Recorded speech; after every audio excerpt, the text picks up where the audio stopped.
ಇದೀಗ ತಾನೇ ಶುಭಾರಂಭ ಕಂಡಂತಹ ಕಾರ್ಯಕ್ರಮದಲ್ಲಿ ಸಭಿಕರೆಲ್ಲರೂ ಎದ್ದು ನಿಂತು ನಾಡಗೀತೆಯನ್ನ ಹೇಳುವ ಮೂಲಕ ಗೌರವ ಸಮರ್ಪಣೆ ಮಾಡಬೇಕಾಗಿ ವಿನಂತಿ. ಎಲ್ಲರೂ ತಮ್ಮ ತಮ್ಮ ಮೊಬೈಲ್ಗಳನ್ನ ಸ್ವಿಚ್ ಆಫ್ ಮಾಡಿದ್ರೆ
ಮಂಡ್ಯದ ರಾಷ್ಟ್ರೀಯ ನೆಲೆಗಟ್ಟಿನ ಸಾಹಿತ್ಯದ ದಿಕ್ಕು ದೆಸೆಗಳನ್ನ ಸನ್ಮಾನ್ಯ BL ಸಂತೋಷ್ ಅವರು ನಮಗೆಲ್ಲ ತಿಳಿಸಲಿದ್ದಾರೆ.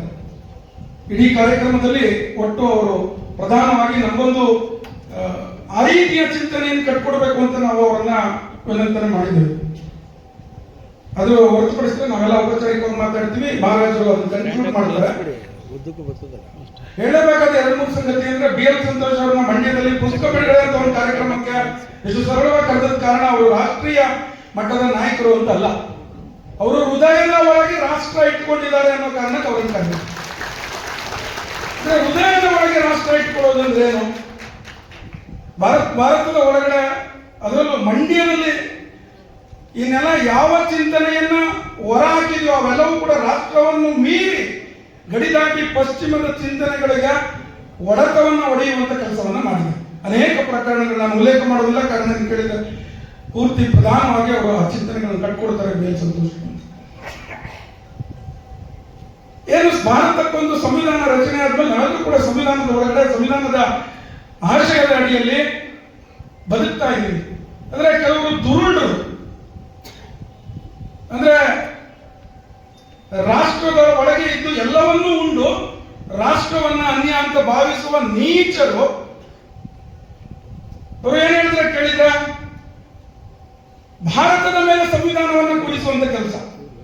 ನಾಚಿಕೆ ಆಗ್ಬೇಕು ಅಂತ ಕಾಣ್ತೀವಿ. ಕಾರಣ ಕೇಳಿದ್ರೆ ಸಂವಿಧಾನ ಶಿಲ್ಪಿ ಬಾಬಾ ಸಾಹೇಬ್ ಅಂಬೇಡ್ಕರ್ ಯಾವ ಆಶಯವನ್ನು ಇಟ್ಕೊಂಡು ಸಂವಿಧಾನ ರಚನಾ ಸಭೆಯಲ್ಲಿ ಚರ್ಚೆ ಮಾಡಿದ್ರು ಕೇಳಿದ್ರೆ ಭಾರತಕ್ಕಾಗಿ ರಚನೆಯಾಗುವ ಸಂವಿಧಾನವನ್ನ ಕಾಮ ಫುಲ್ ಸ್ಟಾಪ್ ಅಲ್ಲಿ ಚಿಂತನೆ ಮಾಡಿದಂತ ಮಹಾನ್ ಅದ್ವಿತೀಯ ನಾಯಕ ಅವರು. ಅಂದ್ರೆ ದೇಶದ ಮೇಲೆ ಯಾರೂ ಇಲ್ಲ ಅಂತ, ದೇಶದ ಮೇಲೆ ಸಂವಿಧಾನನೂ ಇಲ್ಲ, ದೇಶದ ಮೇಲೆ ಯಾರೂ ಇಲ್ಲ. ಸಂವಿಧಾನ ಎಲ್ಲಿದೆ ಅಂದ್ರೆ ದೇಶಕ್ಕಾಗಿ ರಚನೆಯಾದ ಸಂವಿಧಾನದ ಆಶಯಗಳ ಪೂರಕವಾಗಿ ನಾವೆಲ್ಲರೂ ಕೂಡ ಬದುಕಬೇಕು ಅಂತ. ಅದ್ರಲ್ಲಿ ಒಂದು ಚಿಂತೆ ಇದೆ, ಒಂದು ಚಿಂತನೆ ಇದೆ. ಇಡೀ ಸಮಾಜದಲ್ಲಿ ಎಲ್ಲೂ ಕಾಯನೇ ಆಗಲಿಲ್ಲ ಆ ವಿಷಯ ಅಂತ. ಏನದು? 90% ಹೆಚ್ಚು ಜನ ಹಿಂದೂಗಳು ಈ ದೇಶದ ಸಂವಿಧಾನವನ್ನು ರಚನೆ ಮಾಡಿಕೊಂಡು 36 ಅಪ್ರೂವ್ ಆಗಿರುವಂತ ನೀವು ದಾಖಲೆ ನೋಡಿದ್ರೆ ಗೊತ್ತಾಗುತ್ತೆ, ನಾನು ಹೇಳ್ಬೇಕಾಗಿಲ್ಲ. 90% ಹೆಚ್ಚು ಜನ ಈ ದೇಶದ ಸಂವಿಧಾನ ರಚನೆ ಮಾಡಿದ ಹಿಂದೂಗಳು. ಆದ್ರೆ ಉಳಿದ 10% ಅನ್ನು ಸೇರಿಸಿ ಎಲ್ಲರಿಗೂ ಸಮಬಾಳು ಸರ್ವ ಕಾನೂನಿನ ಅಡಿಯಲ್ಲಿ ಎಲ್ಲರೂ ಸಮಾನರು ಅಂತ ಹೇಳುವ ಒಂದೇ ಒಂದು ದೇಶ ಕೇಳಿದ್ರೆ ಭಾರತ ಮಾತ್ರ. ಅದಕ್ಕೆ ಕಾರಣ ಏನು ಕೇಳಿದ್ರೆ ಅದು ಹಿಂದೂ ತೇಜಸ್ಸು ಮತ್ತು ಅಕ್ಷಾತ್ರ ಆ ರೀತಿಯ ಮೌಲ್ಯವನ್ನು ಕಟ್ಟಿದವರಿಗೆ ಒಳಗೊಳ್ಳುವಿಕೆ ಹಿಂದೂ ಜನಾಂಗದ ಹಿಂದೂ ತತ್ವದ ಒಂದು ಆಧಾರ. ಇಂಥ ವ್ಯವಸ್ಥೆ ಇರುವಾಗ, ನಾವೆಲ್ಲರೂ ಒಟ್ಟಿಗೆ ಬಾಳುವ ಚಿಂತನೆ ಇರುವಾಗ, ಒಂದು ಕಾಪೀರ ಅಂತ ನಮ್ಮ ಮಗ್ಗುಲಲ್ಲಿ ಇದೆ. ನನ್ನನ್ನು ಒಪ್ಪದೇ ಇದ್ರೆ, ನನ್ನ ದೇವರನ್ನ, ನನ್ನ ರಿಲೀಜಿಯನ್ ಅನ್ನು ಒಪ್ಪದೇ ಈ ಜಗತ್ತಿನಲ್ಲಿ ಯಾರಿಗೂ ಬದುಕುವ ಹಕ್ಕಿಲ್ಲ ಅಂತ ಹೇಳುವ ಒಂದು ಸಂಗತಿ ಇದೆ ಅನ್ನೋದೇ ಸೋಜಿಗ ಅಂತದೊಂದು ನಿರ್ಮಾಣವಾಗಿತ್ತು ಅಂತ. ಅದು ಕೇವಲ ಹಿಂದುತ್ವಕ್ಕೆ ಸವಾಲಲ್ಲ, ಅದು ಕೇವಲ ಭಾರತಕ್ಕೆ ಸವಾಲಲ್ಲ, ಇಡೀ ಮನುಕುಲಕ್ಕೆ ಸವಾಲು ಅಂತ ಕಾಪೀರ ತತ್ವದ ವಿರುದ್ಧ ನಾವು ಹೋರಾಟ ಅಂತಲ್ಲ, ನಾವು ಯಾರ ವಿರುದ್ಧವೂ ಹೋರಾಟಕ್ಕಾಗಿ ಈ ಕೃತಿಯನ್ನು ರಚನೆ ಮಾಡಿಲ್ಲ. ಆದ್ರೆ ನಮ್ಮ ವಿರುದ್ಧ ಮಾರಣ ಹೋಮ ಮಾಡುವಂತ ಆಲೋಚನೆ ಮಾಡುವವರ ವಿರುದ್ಧ ನಾವು ದಕ್ಷವಾಗಿ ನಮ್ಮ ಪ್ರತಿಕ್ರಿಯೆಯನ್ನು ಕೊಡ್ತೀವಿ.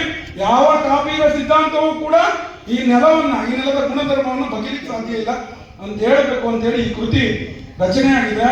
ಜಿಲ್ಲೆಯ ಅಖಿಲ ಭಾರತೀಯ ಸಾಹಿತ್ಯ ಪರಿಷತ್ನ ಹಲವಾರು ಕಾರ್ಯಕರ್ತರು ಇದಕ್ಕೆ ಮಾರ್ಗದರ್ಶನವನ್ನು ಮಾಡಿದ್ದಾರೆ, ಹಿರಿಯರು ಮಾರ್ಗದರ್ಶನವನ್ನು ಮಾಡಿದ್ದಾರೆ. ಹಾಗಾಗಿ BL ಸಂತೋಷವನ್ನು ಕರೆಸಿದ್ರೆ ಕಾರಣ ಏನು ಕೇಳಿದ್ರೆ, ಮಂಡ್ಯದಲ್ಲಿ ಸೃಷ್ಟಿಯಾಗುವ ಎಲ್ಲ ಚಿಂತನೆಗಳು ಪಶ್ಚಿಮಕ್ಕೆ ಹೊಡೆತವನ್ನು ಕೊಡುವ ತಾಕತ್ತಿದೆ ಈ ಮಣ್ಣಿಗೆ ಅಂತ. ಹಾಗಾಗಿ ಇಲ್ಲಿ ಸಂತೋಷವನ್ನೇ ಕರಿಬೇಕು ಅಂತ. ಇನ್ನೊಂದು ಕೇಳಿದ್ರೆ, ಮಹಾರಾಜರನ್ನ ಯಾಕೆ ಕರೆದ್ವಿ ನಾವು ಅಂತ. ಮಹಾರಾಜರು ಅಂತ ನಾವು ಕರೀಲಿಲ್ಲ, ಸಂಸದರು ಅಂತ ಕರೀಲಿಲ್ಲ. ಇಡೀ ದೇಶದಲ್ಲಿ ಮೊದಲ ಬಾರಿಗೆ ಜಗತ್ತು ರೈಟ್ಸ್ ಬಗ್ಗೆ ಯೋಚನೆ ಮಾಡುವ ಮೊದಲೇ ಒಂದು ರಾಜಪ್ರಭುತ್ವ ಇದ್ದಂತ ಒಂದು ವ್ಯವಸ್ಥೆ ಸೋಷಿಯಲ್ ಜಸ್ಟಿಸ್ ಬಗ್ಗೆ, ರಿಫಾರ್ಮ್ಸ್ ಬಗ್ಗೆ ಯೋಚನೆ ಮಾಡಿದಂತ ಏಕೈಕ ಮತ್ತು ಮೊದಲ ರಾಜಪ್ರಭುತ್ವ ಅಂದ್ರೆ ಅದು ಮೈಸೂರಿನ ರಾಜಪ್ರಭುತ್ವ. ಆ ಪರಂಪರೆ ಏನ್ಬೇಕಂದ್ರೆ ಈ ಮಣ್ಣಲ್ಲಿ ನಾವು ಹೇಳ್ಬೇಕು, ಬಾಬಾ ಸಾಹೇಬ್ ಅಂಬೇಡ್ಕರ್ ಈ ಮೂಲಕ ಗೌರವ ಕೊಡ್ತೀವಿ ನಾವು ಅಂತ. ಕೇವಲ ಅನ್ನಕ್ಕಾಗಿ ಹೊಟ್ಟೆಪಾಡಿಗಾಗಿ ಬಾಬಾ ಸಾಹೇಬರನ್ನ ದುರುಪಯೋಗ ಮಾಡಿಕೊಳ್ಳುವವರ ವಿರುದ್ಧ ಇದು ಸಮರವೇ. ಅದಕ್ಕೆ ಈ ಕೃತಿ ಎಲ್ಲವನ್ನು ಒದಗಿಸ್ಕೊಡುತ್ತೆ. ಮುಂದೆ ಎಲ್ಲವನ್ನು ಕೂಡ ನಿಮಗೆ ವಿವರಣೆಯನ್ನು ಕೊಡ್ತಾರೆ ಅಂತ ಹೇಳ್ತಾರೆ. ನನ್ನ ಜವಾಬ್ದಾರಿ ಇವತ್ತಿನ ಮಂಡ್ಯದ ಒಂದು ಕಾರ್ಯಕ್ರಮ, ಇದೊಂದು ನೋಟ ಇದೆಯಲ್ಲ, ಇದು ಅಂದ್ರೆ ಸಾಹಿತ್ಯದ ಒಂದು ಕೃತಿಗೆ, ಧರ್ಮ ಜಾಗೃತಿಯ ಭಾಗವಾಗಿ ರಚನೆಯಾದ ಒಂದು ಸಂಶೋಧನಾ ಕೃತಿಗೆ ಈ ರೀತಿ ನೀವು ಸಾಕ್ಷಿಯಾಗಿದ್ರಲ್ಲ, ಇದು ಒಂದು ಸಂಚಲನವನ್ನು ಸೃಷ್ಟಿ ಮಾಡುತ್ತೆ. ಕೇವಲ ಭಾವೋದ್ವೇಗವೇ ರಾಷ್ಟ್ರ ಕಟ್ಟಲಿಕ್ಕಾಗಲ್ಲ, ಭಾವವೂ ಇರಬೇಕು ಅಂತ, ಸದ್ಭಾವವೂ ಜೋಡಿಸಿಕೊಳ್ಬೇಕು ಅಂತ ಆ ಕೆಲಸ ಮಾಡ್ತಾರೆ. ಆ ಕೆಲಸ ಆಗ್ತದೆ ಅಂತ ಹೇಳ್ತಾ ಏನು ಎಲ್ಲ ನನ್ನ ಆಯೋಜಕರು ಎಲ್ಲ ಈಗ ಇಂಥದ್ದೊಂದು ಕೃತಿ ಪ್ರಕಟ ಮಾಡ್ಬೇಕಾದ್ರೆ ನಮ್ಮ ಪ್ರಕಟಣೆ ಒಂದು ದೊಡ್ಡ ಸವಾಲು ಬಂದ್ಬಿಡ್ತು. ನಾನು ಕೊನೆ ಮಾತಾಡಿ ನಿಲ್ಲಿಸ್ತೇನೆ. ಯಾರು ಪ್ರಕಟ ಮಾಡ್ತಾ ಇಲ್ಲ. ಆ ಪ್ರಕಟ ಮಾಡುವ ಚಿಂತೆ ನಮಗೆ ಬಂದಾಗ ನನಗೆ ನೆನಪಾಗಿದ್ದು ಗೆಳೆಯ ಚಂದ್ರಶೇಖರ್ ಗರುಡ್ಪುರ. ಈ ಚಿಕ್ಕ ವಯಸ್ಸಿನಲ್ಲಿ ತಾನು ಸಾಧಿಸಿದ್ದನ್ನ ಸಮಾಜಕ್ಕೂ ನೀಡಬೇಕು ಅನ್ನುವ ಅಭಿಲಾಷ ಇಟ್ಕೊಂಡಂತ ಶಿಕ್ಷಣ ತಜ್ಞ, ಉದ್ಯಮಿ ಎಲ್ಲವಾದ ಚಂದ್ರಶೇಖರ್ ನಾವು ಹೇಳಿದ್ರು, ಯಾಕೆ ವೈ ನಾಟ್ ಬಿ ನಾವು ಯಾಕೆ ಮಾಡೋಕ್ಕಾಗೋದಿಲ್ಲ ಪಬ್ಲಿಷಿಂಗ್ ಅಂತ ಕೇಳಿದ್ರು. ಅಲ್ಲ, ಅದಕ್ಕೊಂದು ಪ್ರಕಾಶನ ಸಂಸ್ಥೆ ಮಾಡಬೇಕು, ನಾನು ರೆಡಿ ಇದ್ದೀನಿ, ನೀನು ಪ್ರಕಾಶನ ಸಂಸ್ಥೆ ಮಾಡುವಂತ. ಅವ್ರಿಗೆ ನಾನು ವಿಶೇಷವಾಗಿ ಈ ಸ್ಟೇಜ್ನಲ್ಲಿ ಅವ್ರಿಗೆ ಕೃತಜ್ಞತೆಯನ್ನು ಹೇಳ್ತೇನೆ. ಅವ್ರ ಮಹಾಪೋಷಕರಾಗಿ ಇಂಥದ್ದೊಂದು ಸಂಸ್ಥೆ ಮಾಡಿದ್ದೀವಿ. ಸ್ವರಾಷ್ಟ್ರ ಮುಂದೆ ಏನ್ ಮಾಡುತ್ತೆ ಅಂತ ಅವರೇ ಹೇಳ್ತಾರೆ. ಎಲ್ಲ ಉಪಸ್ಥಿತ ಬಂಧುಗಳನ್ನ, ನನ್ನ ಹಿತೈಷಿಗಳನ್ನ, ಕಾರ್ಯಕರ್ತ ಬಂಧುಗಳನ್ನ ಮತ್ತು ಎಲ್ಲ ಸಂಘಟಕರನ್ನ ನಾನು ವಂದಿಸಿ, ಯಾರ್ಯಾರನ್ನ ನಾನು ಹೇಳಲಿಕ್ಕಾಗಲಿಲ್ಲ, ಸ್ಮರಿಸಲಿಕ್ಕಾಗಲಿಲ್ವಾ ಅವರನ್ನು ಹೃದಯದಲ್ಲಿ ಇಟ್ಟಿದ್ದೀನಿ ಅಂತ ಹೇಳ್ತಾ ನನ್ನ ಮಾತಿಗೆ ವಿರಾಮ ಕೊಡ್ತೀನಿ. ಧನ್ಯವಾದ.